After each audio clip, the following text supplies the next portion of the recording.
Good day, health lovers. My cousin introduced some gel to me because I just had like an afro. She was like, please put in gel so that it makes curls.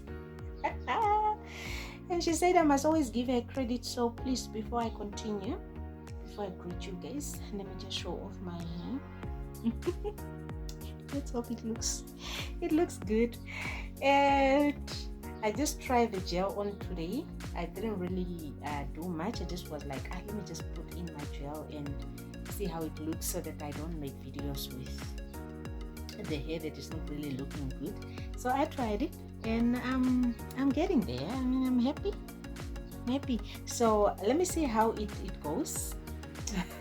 Let me see how it goes, and then I will share a video and what I am also using when also maybe the hair grows a little bit, because I just cut last month towards the end, and it looks like it grew very fast. It's growing very fast, by the way.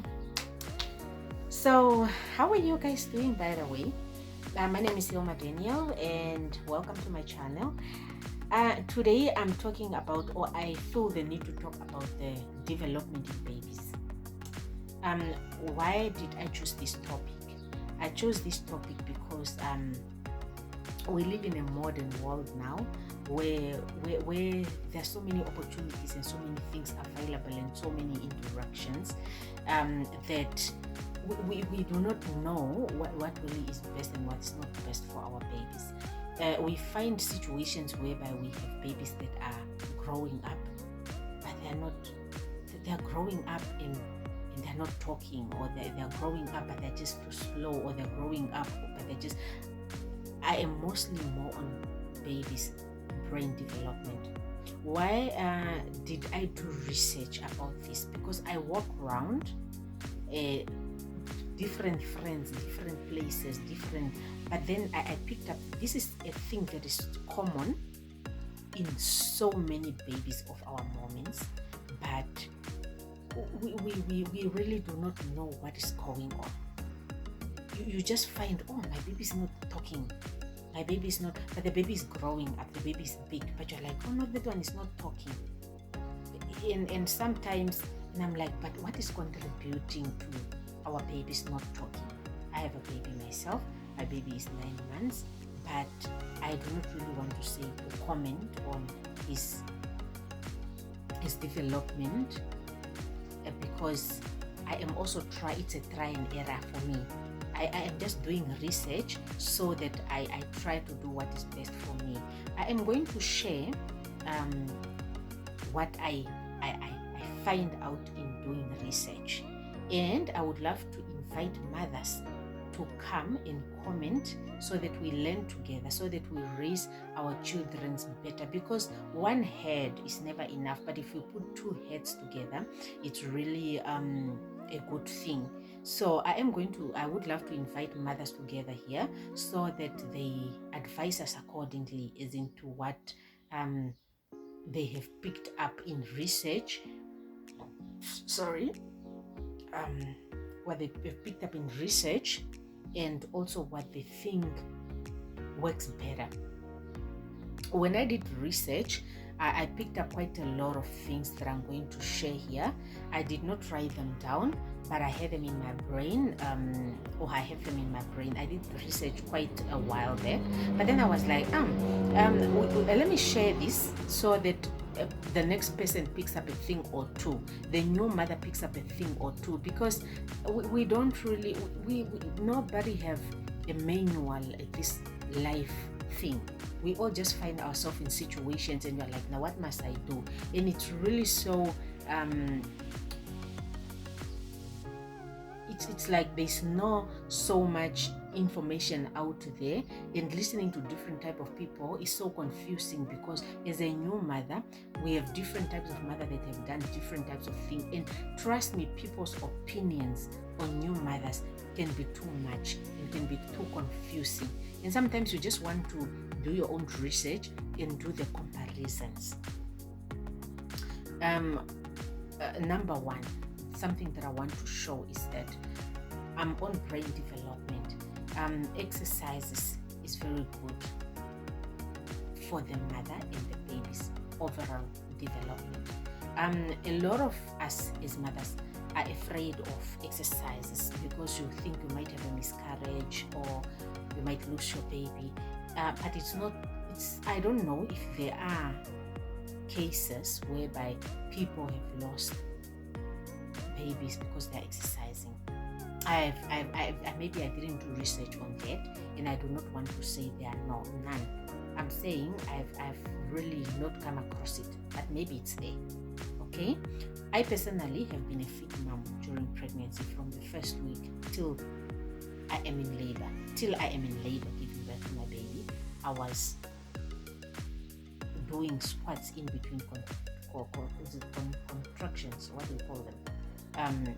I was doing squats in between. I was walking in between. I was exercising in between. I had my ball. I took my ball with to the hospital, and I was busy bouncing on my ball the whole time up until I was so unfortunate that when my water broke at 5 centimeters, my baby pooped inside, and what do you call injanja in English? It like rolled over my baby, and then my baby couldn't come out, so I went for an emergency C-section.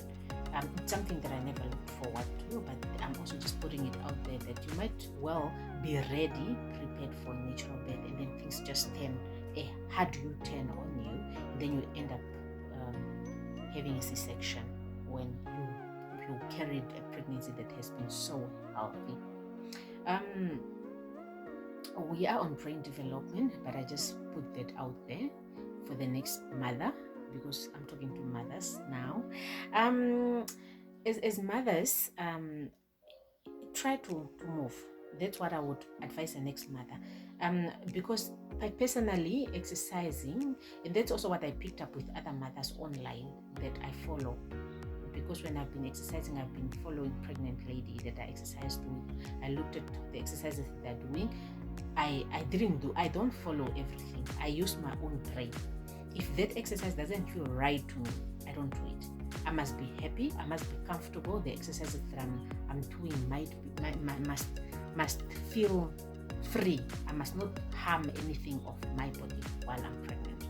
So what I personally picked up outside is that when you exercise while you're pregnant, is that you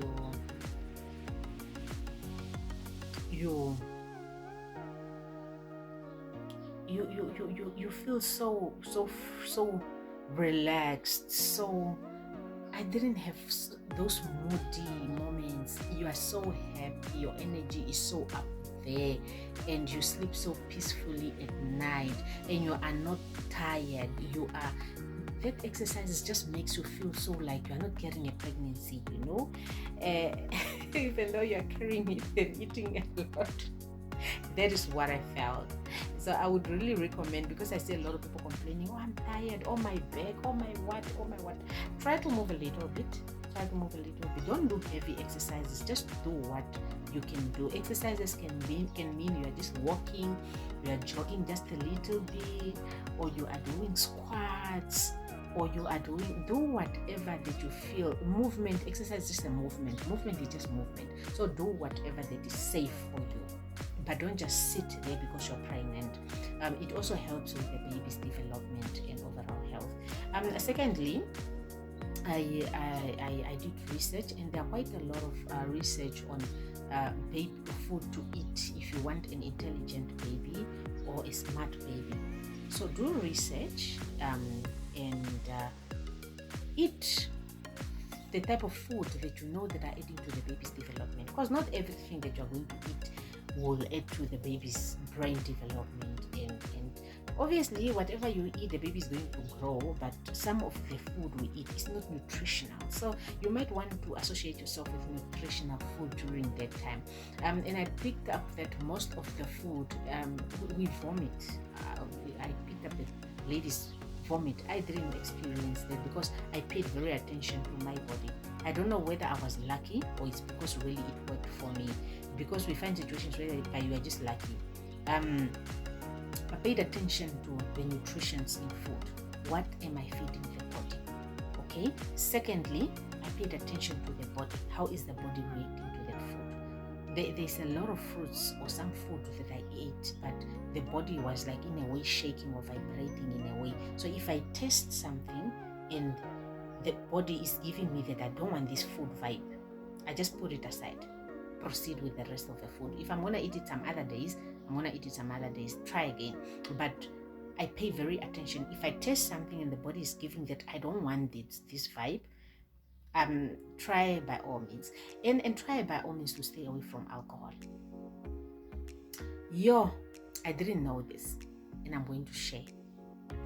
I always loved natural sweet red wine. When I became pregnant, I didn't do research as in to if I can drink wine, I cannot drink wine. I just planned a baby, and here I am. And I'm craving for wine because I got used to drinking a glass of wine at least once a week or now, here I am, I want wine. And I'm going to read, alcohol is not good, it damages baby brain, it does. In how much alcohol?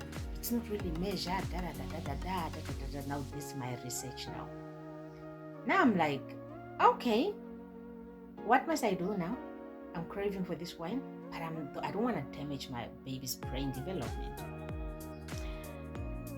Now, I take in my wine. The baby's giving that I don't want this wine vibe, but I want it. I'm like, let me just taste a little bit. I taste a little bit. I throw up.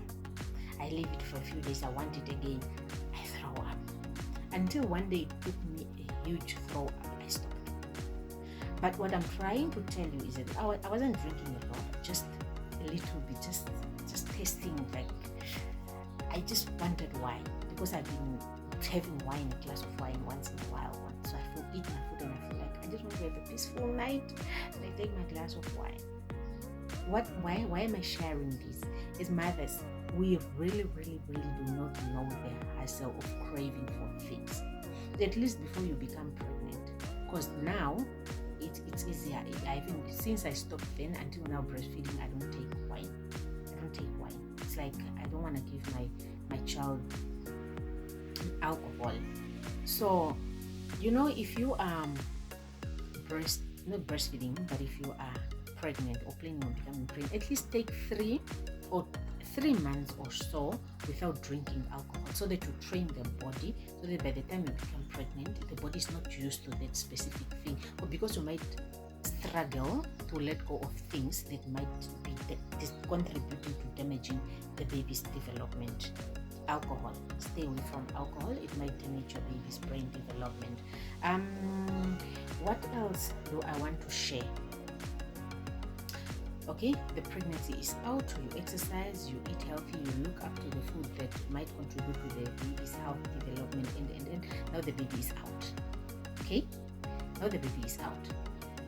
Breastfeeding. You still want to, because whatever you eat while you are breastfeeding still contributes to the baby's brain development. Try to breastfeed the baby as much and as long as you are, for as long as you are healthy.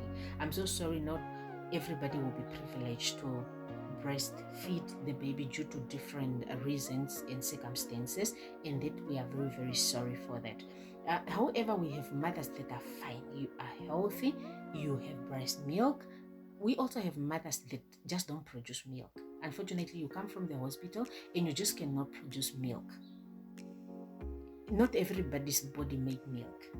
Those we understand. But we do have mothers whereby you have breast milk is a lot, but you just don't want to breastfeed your baby. In that case, as the brain development, I encourage that you try your level best to breastfeed your baby for the longest time you can. And if you can just offer your baby breast milk because it's the bestest milk for the baby, please do that, so that it contributes to the development and overall health of the baby. The breast milk is made for the baby by God. So please let us not deny our babies that. Let us give our babies breast milk so that they grow mentally in the brain and also physically in the bones and overall health. They really do need it. while you are now breastfeeding, please pay attention to the nutritions that you are putting in your body. I have shared a few nutritional food, and plus also I have shared some juices, or you can juice. I haven't really shared juicing on this platform yet because it's too costly for me now. But at some point in time when I feel I'm free financially, I can start juicing. For now, I just look at the products that I can buy that can put in nutritions inside my body. So you must also consider the food to eat so that you help your baby out. When the baby starts eating, when the baby starts solids at 6 months, before I go to 6 months, a lot of mom feel the need to start giving food early. It's a choice, but if you can, please do research on giving exclusively breastfeeding a baby for 6 months, only giving breast milk for 6 months before you start solids. It's really very beneficial for the baby's growth and brain development and baby's health. So you might look into that, and you might want to consider exclusively only giving the baby breast milk for 6 months before you start solids. Start solids at 6 months. When you start solids at 6 months now, very important, watch the type of food to give to the baby. If you can, please include a lot of fruits and vegetables. Do purees. Do you call them puree or puree or puree? Yeah, when you blend the cooked vegetables, the fruits, and then they're in the form of a soft pap or soft porridge where you are able to give them to the baby. So please do that. Include a lot of fat. And by the way, let me not forget to talk about, or maybe I must make a different video on this. Let me make a different video on this. Try to include a lot of fruits and vegetables that might help develop the baby. It's like most of the things have different health benefits. So try to feed your baby things that are beneficial to the body, to the human being's body. Don't just, if you can, stay away from too many artificial things and give a real food, things that are really growing the baby. Another thing that I picked up is devices and technology and TV. What I picked up from research also, because we are on baby's brain development, they say most of the babies that watches too much TV, they have lower chances of speaking fast. It's like their brain development. I don't know how to put it out there, but it's best if one does research on it. So I want to put it also out here as awareness that if we can, as mothers, we must please keep babies away from devices and TV. These are cell phones and TVs. Of course, they're our babies. We love them, but if we can, please just keep them away, because if we just keep them glued to TVs. I'm sorry, my baby's crying in the background. He's awake. I will just finish this and go back and go to him. Okay, if we keep them glued, it's like I think they're not having opportunities to learn more. I don't know what's going on with that TV, with these phones and babies, but it's affecting them and we do not know. Sometimes you're just giving your baby because you think baby's crying for it, and you give the baby is happy. There are quite interesting things on the phone, or you are putting those cartoons and they're watching, but it looks like it's really apparently slowing them down on, more especially speaking, talking to us. So the best we can do is let us avail ourselves and be there as mothers and play with them, speak to them in full sentences, talk to them, play with them, make time for them, be there. if they have siblings, let them play rather than having TV. If they're going to watch TV, because TV is part of us, have time routine where you say, okay, now you are going to watch a TV 1 hour. Okay, that is enough for the day. Go and play. Or take them out also for a walk if you can, or let us find ways to entertain them in a way or in different ways, rather than just having them glued to the TV or give them other toys so those are some of the things that I picked up that might contribute to the baby's development, either being slow or either being high. So now, mothers, come here and share with me what you think also works, what you think I've said here, and that's not really the case, so that we do more research or we look up further on it, so that we learn. Because at the end of the day, we really want our babies to be healthy and to be okay, because when they're growing up, it's very important for their health benefit to be up here, so that when they grow, they're not struggling. Not only the health benefit, their health in overall, but also their brain. We also want their brain to be sharp. But also one thing that I also didn't put here is exercises in babies. We must consider taking babies for exercising. Exercising for elders is good for overall health, so is for babies. Take them for swimming, take them for soccer, take them for just playing. Let them play, let them do movements. If they can even just start exercising at home, buy them exercising equipments for babies, and they start exercises. Start when you feel comfortable and start when you are comfortable with it, because it also boosts up the development, the brain development, and overall health, bones and overall health in general. Exercising is very good, not only for elders but also for babies. Come down and share your view on this with us, and also we are open to learning. I brought this up because we are mothers, and really we it's like there's no manual to this motherhood thing. You just find yourself in a situation and you are like, what must I do now? Where must I look up for information? Who can help me out with this? And truly, you are truly alone in this situation, and you're just like, what must I really do? Okay, thank you so much for watching. Let's see how this information can help the next person. Let's see how the next person can come and share their information with us, so that we also learn. Thank you so much. See you in my next video. Bye.